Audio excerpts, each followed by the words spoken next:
Hi, everyone. Welcome to the Amplify Speakers podcast. I'm your host, Chris Sun, and today I'm extremely excited to welcome our guest. Mandy Gill is an ultra endurance athlete, a high performance mindset and resilience expert, and the best selling author of Reset with Resilience. She's an award winning keynote speaker, a two-time Women of Distinction recipient.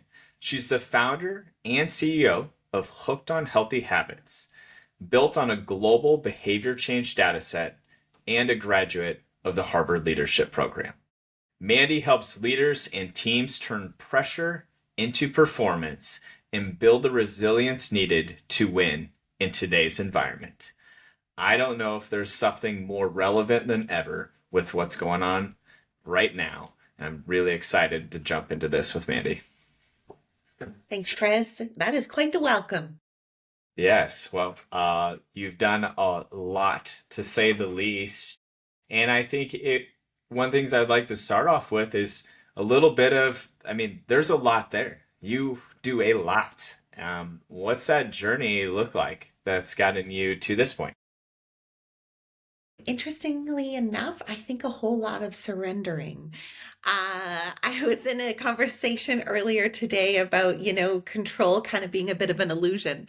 And I think actually what created the trajectory is the reality that we have so little control in our lives of the things that we think we do, and truthfully, the whole trajectory started when I was let go from a job that I had dreamed of.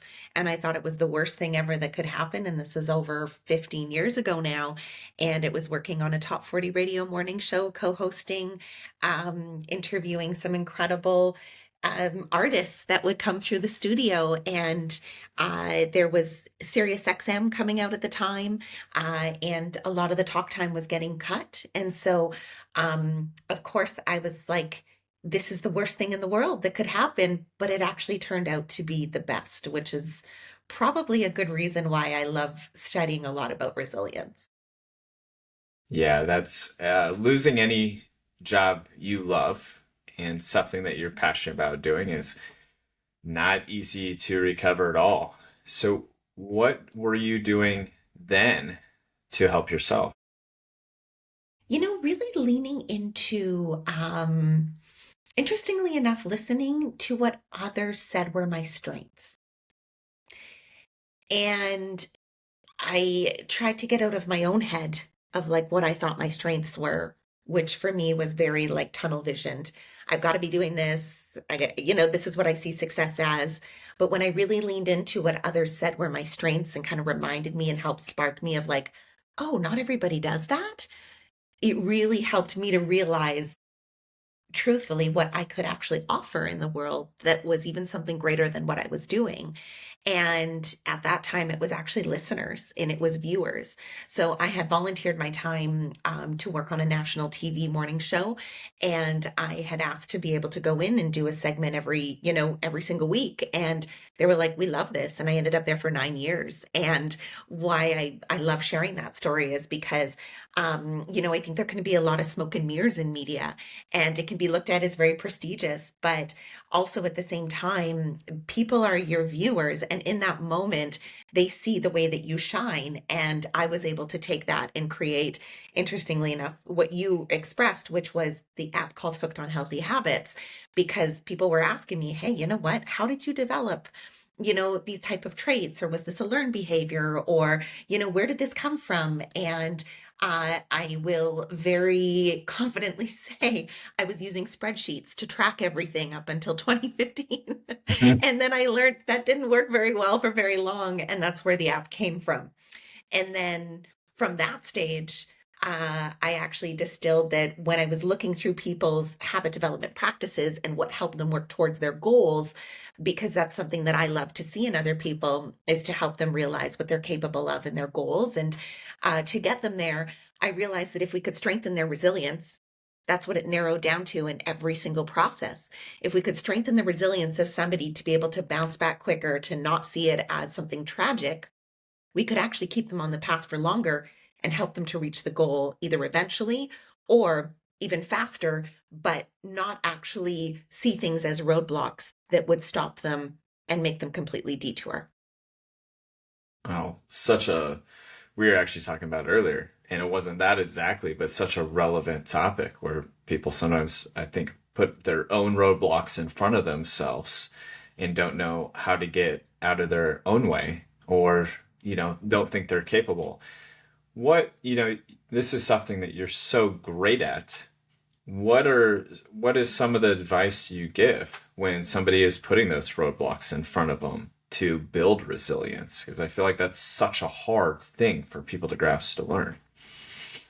It is. And I think that there's an element of like a very honest conversation of self-sabotage. It's a hard thing to obviously bring up in conversation. It's a hard thing to have an honest conversation with yourself about.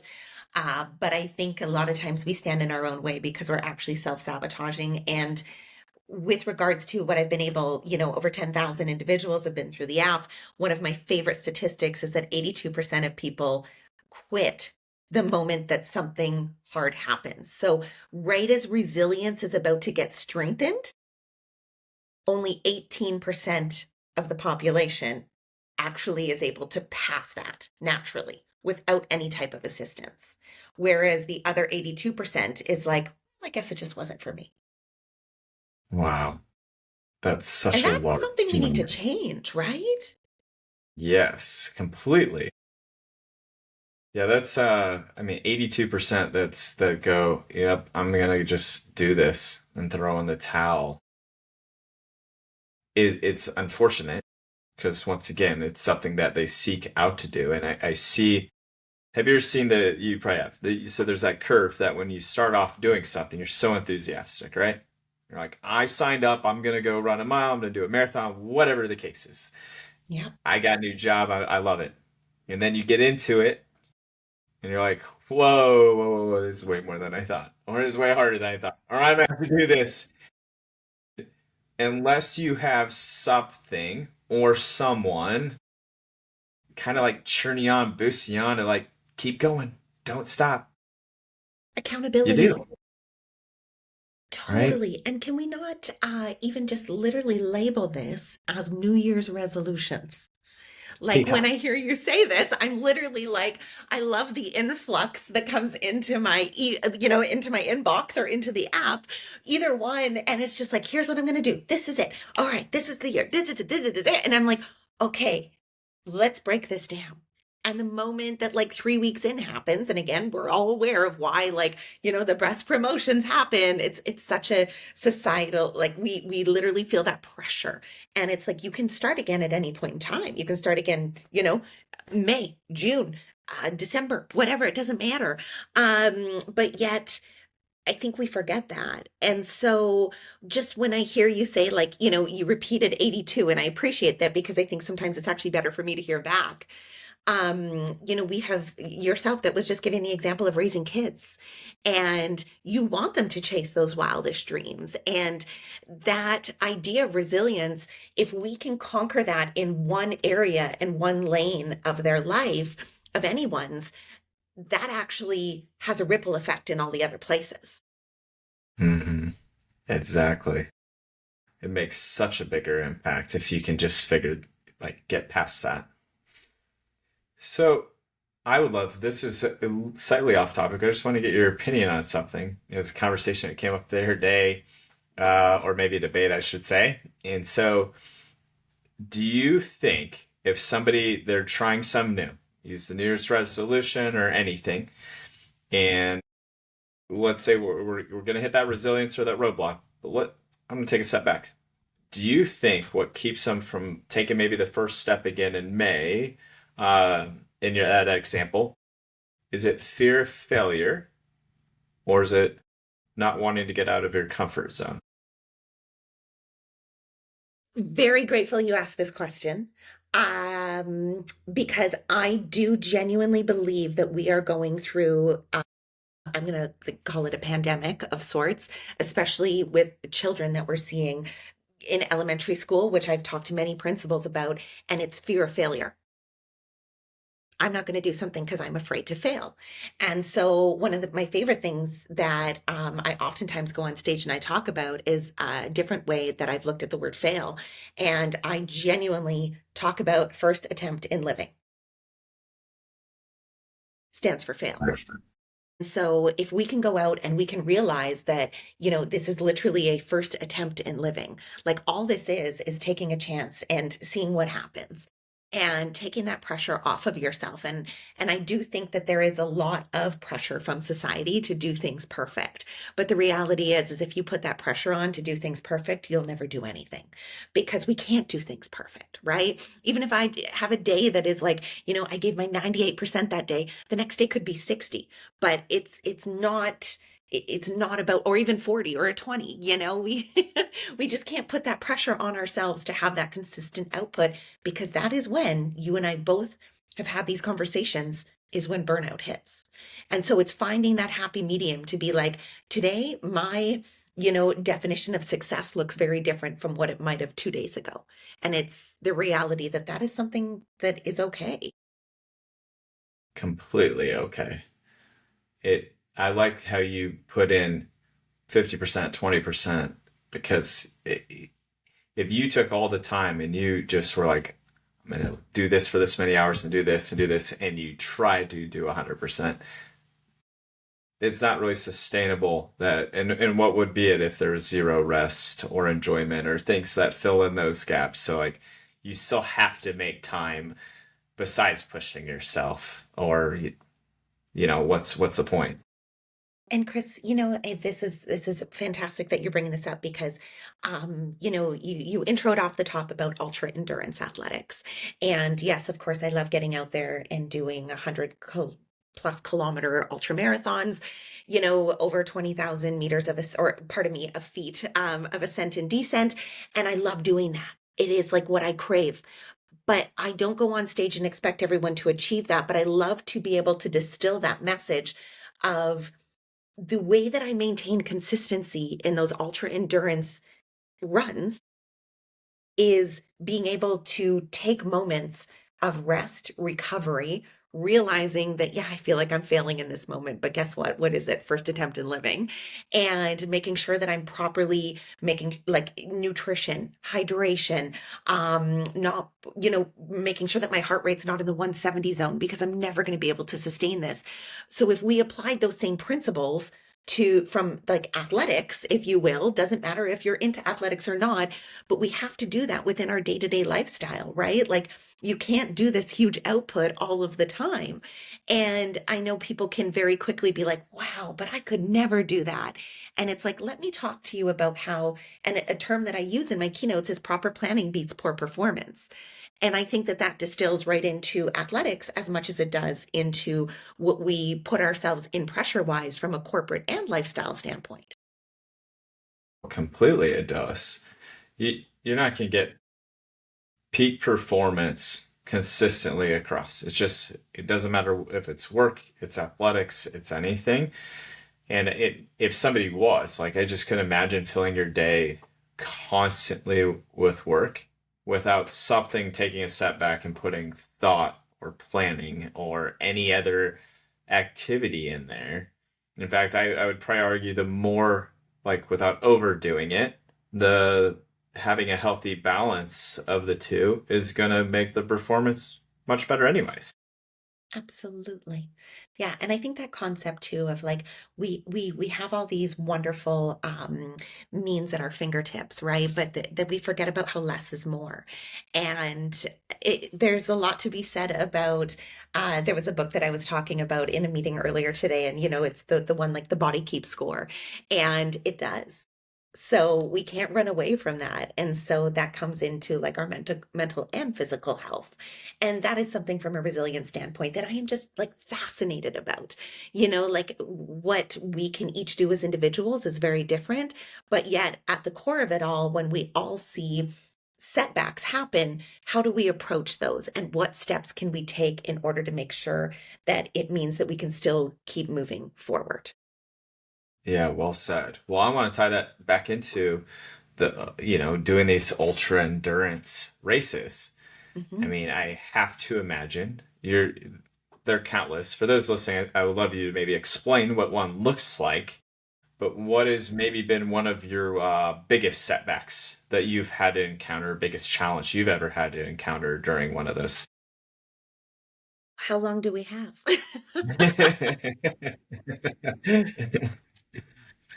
That many. And I would believe that. Which then also, I would still want to know, like, so why, right? And Yeah. why do you sign up? Like you just said, how much you love them, and then also at the same time, I would be like, and why? Love it because you had on my close friends on the podcast recently, Eric Trumonde, and I will actually be out running with him tomorrow morning. That's our meeting, if you will. And he literally always reminds me on stage whenever we're at events, is he's like, you don't have to do that, right? And so I get it. He reminds Yes. me all the time. He's like, you don't have to, you know that? And truthfully, the answer to the first question is an ultra marathon essentially is anything over, and I'm going to go from kilometers. I'm up here in Canada, but also love to reference miles anytime that I'm doing events down in the States. So it's anything from 50 kilometers plus.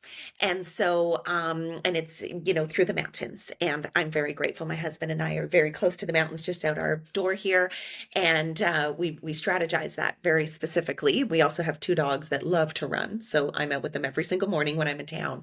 And my love is 100 plus kilometers. And so oftentimes you will see, and my husband and I just did one in Slovenia, and it was 128 kilometers, and it was over 24,000 feet of elevation ascent and descent. So 24,000 meters or 24,000 feet up and then down. And so that one I think took us 30 hours, something around there. You start at 9 o'clock at night on a Friday, and this was our idea of fun, and we finished at like 2 a.m. on a Sunday, and we're still married. So there's a good example. That's great though, that you do some of them together. How often do you do the runs together? We at least try for a couple a year, and he loves road running a lot more. Boston is like his, the thing that he always trains for, and got to run last year. And so he aces it in the road running, and then I'm behind him like I can barely keep up. And then when we get in the mountains, I'm like, this is the best. And so to answer the other question about why I consider it the best is, I my parents separated, very loving family. I have four parents, mom, dad, stepmom, stepdad, separated when I was 5, and my sister was 3. And for me, happiness was playing on the playground and literally just going out there and like swinging over the monkey bars and whatever the heck I got to do. And so I still feel like I'm in the playground at this age. Like when I'm out there, I don't have any concept of time, just like a kid. I am literally out there just having a riot. Like as much as I can tell you, there is many setbacks that happen. I just see it as like my outlet. And this sounds bad from a work perspective, but this is a healthy boundary. Nobody can reach me. I There's no signal. Yeah. None. As one of my favorite things when I first started up my business in 2012 was I would literally go into the mountains to do these long distance runs because I was like, I had no signal. Do you remember the days that you used to fly and you couldn't reply to an email or you couldn't text Nope. back because there was no Wi-Fi and you were like, so sorry, I was flying. Hi, what's up? And it was the same concept when I was out running in the mountains. So now the only thing I can do is run in the mountains. Mhm. You're making it a lot more appealing all of a sudden. Yeah. I didn't Still think I maybe was not the going to get good that thing, answer. but you did just make it a lot more appealing. Thank you. Yeah, that's Um, yeah, incredible, to say the least.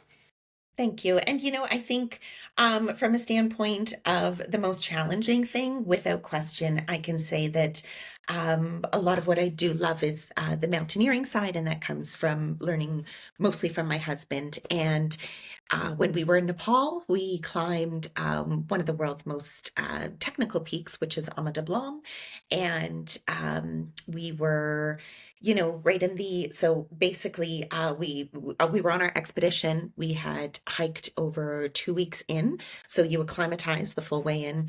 And I had gotten to what is called Labuche Peak. So you're in the Everest range, and it is the last little, like, I guess you would call it like a Sherpa type of hut before you would head to Everest. And just to the left, we went to Labuche Peak. And so that was our acclimatization as well, in addition to our full 2 week hike in, and got to the top of that peak, 6,200 meters. Sorry, can't remember feet at this point, but Mm. 6,200 meters, and descended that, and then went over to Ama Dablam.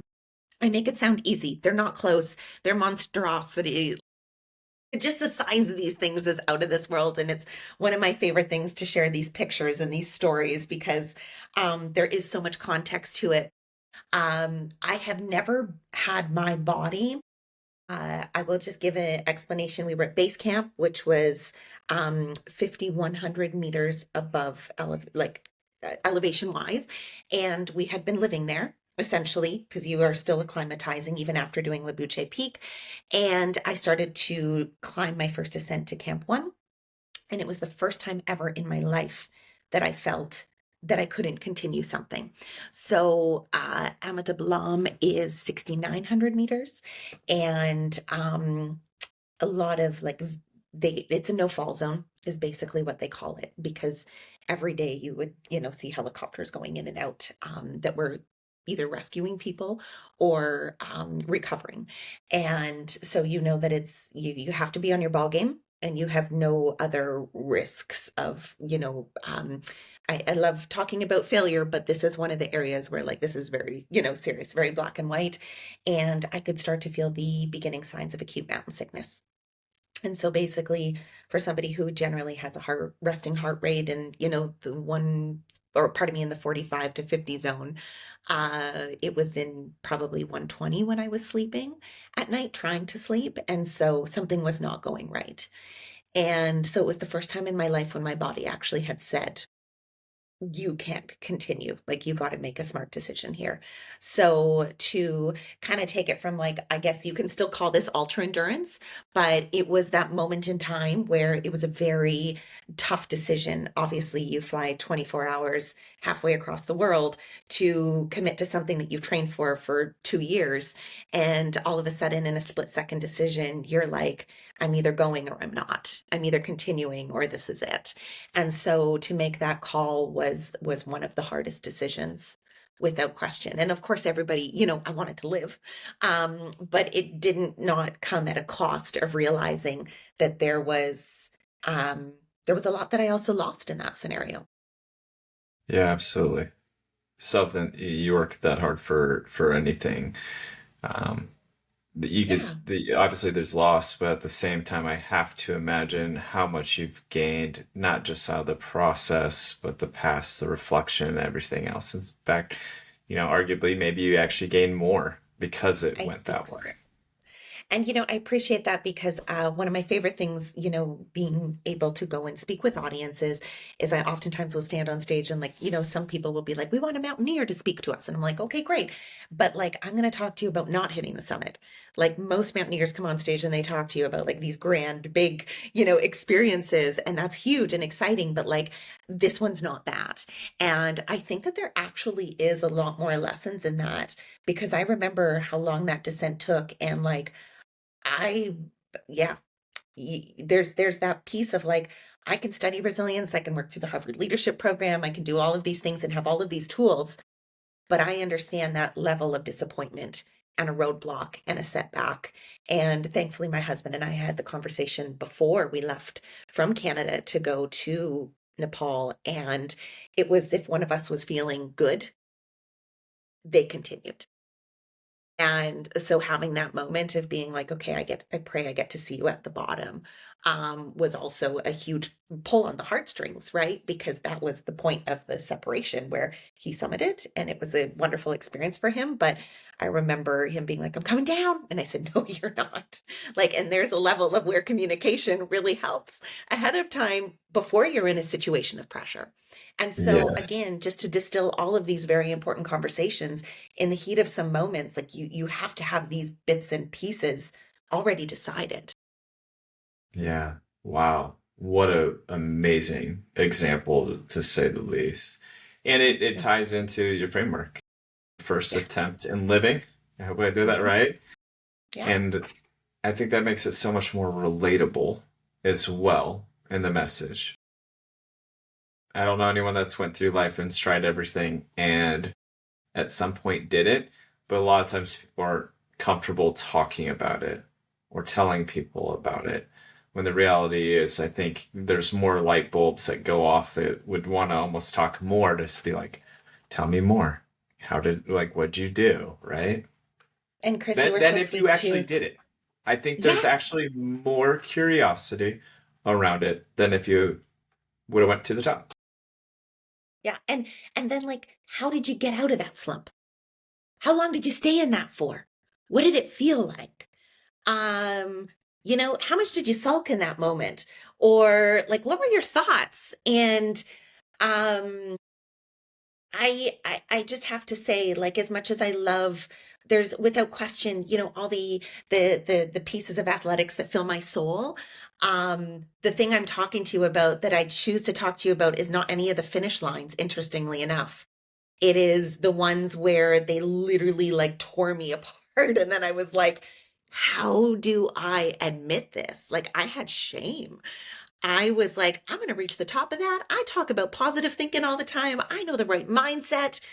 But when your body's like, you can hear your heartbeat in your ears, your heart rate's resting at a 120, you are completely nauseous, you can barely see straight, your head is pounding, like, you make the right decision. And that is the one that sometimes isn't the one that you came out hoping to have. And to come back and like talk to clients and then be like, how was it? What was it like at the top? Was it the size of 6 football fields like they say it is? And you're like, I didn't make it.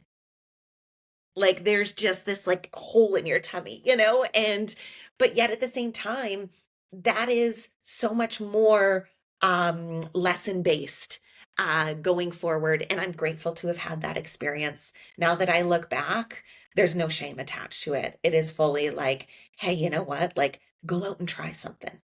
See what happens. It's all good if it doesn't work out. A first attempt in living is always worth it. Absolutely. And you went and did it, right? Whether you went there or not, you did way more than anyone else. You prepared for it, you set out and went. Things come up, things like we said you can't control. And there's so much power in just going out and doing it in the first place that Wouldn't a trade whole it for lot the of people world. can't even say they've done that, right? Yeah. And so that's what I think is like, when we think of I look at what I'm experiencing a lot right now, working with different corporations. And I think that there's like a feeling of a lack of sense of like there's a scarcity to fail.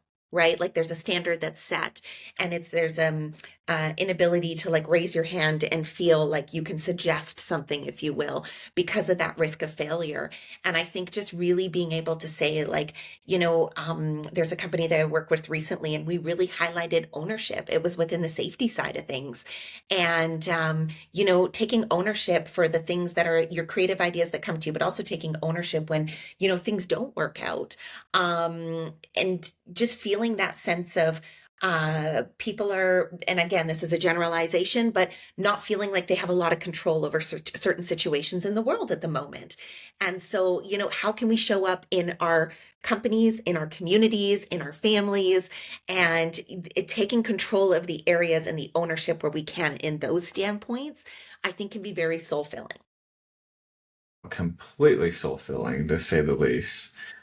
And I want to be cautious of your time because I think I could sit Thank you. here and talk a whole lot more. And I'm very, for those of you, I'm gonna make sure if you're watching, you can see this book, Reset with Resilience.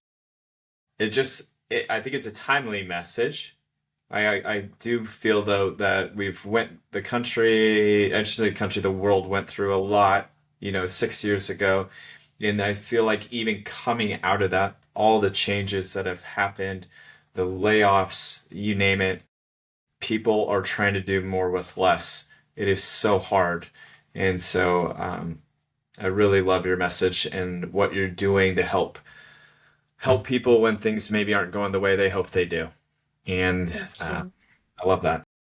Thank you, Chris. And I think if just as you, I feel like from my body of work and being so passionate about it, and thank you for being cautious of time. I want to leave one thing, and it is a concept of, if you are feeling like stuck where you are, and not feeling as if you can move forward as easily as you had wished. There's something that I love to leave audiences with, and it's a framework called Catch It, Check It, Change It. And it is literally catching that moment of either, self-doubt, frustration, negative self-talk, whatever it is of like a limiting belief in yourself. So that is actually the hardest of the three steps, but catch that moment. Do your best to catch that moment and then check it and really see, is it serving you? Is it serving your long-term goal? Is it helping you towards whatever it is? And, checking it to be like, hey, I feel comfortable enough to talk to this person about it, to really get their intake on like, is this serving me or not? If you feel like you can have that accountability, awesome. If not, journal it, whatever it is for you to really check if that's worthy of occupying space, literally, in those 6 inches, right? Like we need to really make sure and then change it. We all have a choice. And you and I, Chris, the beginning of this conversation, before I know we hit record, I was so grateful to hear you talk about the power of choice, because we have that at the, like, again, it's in the palm of our hands. We can choose wherever we choose to put our energy. And one of my favorite conversations that I oftentimes dive into is where focus goes, energy flows. And we know that so powerfully. If we can change our scope of focus, our energy flows in a fully different direction. So catch it, check it, change it is something that I just want to leave people with, to say, make sure something is serving you if you're allowing it to occupy your time. Man, you didn't just give a great framework, but I also really loved your saying about, putting where our energy goes. Yeah. That is fantastic. I am going to be stealing that and sharing that a lot. So thank you very much. And just thank you again. I really, to say the least, this has been something I've been looking forward to a lot, to even have this conversation. So for those of you listening, if you go down into the description, I will have a link to Mandy's website, along with I'll include a link for her book as well, which I highly recommend you check out. So thank you again, Mandy. It's been a Thank you, pleasure. Chris. Thanks for all you're doing too, as well. This is a great platform to be able to share knowledge and also learn from you. So I didn't turn the interview tables, but hopefully we can on your side one time in an episode. Yeah, you're gonna bust out your old broadcasting skills Oh, over here. So I'm just going into this. wait. I'm like already nervous. I gotta go be a host and interview the person who like professionally did that. But I No pressure. appreciate that. Thank you, Mandy. Say the least. Awesome. Thank you, Chris. Have a good one. Thank you.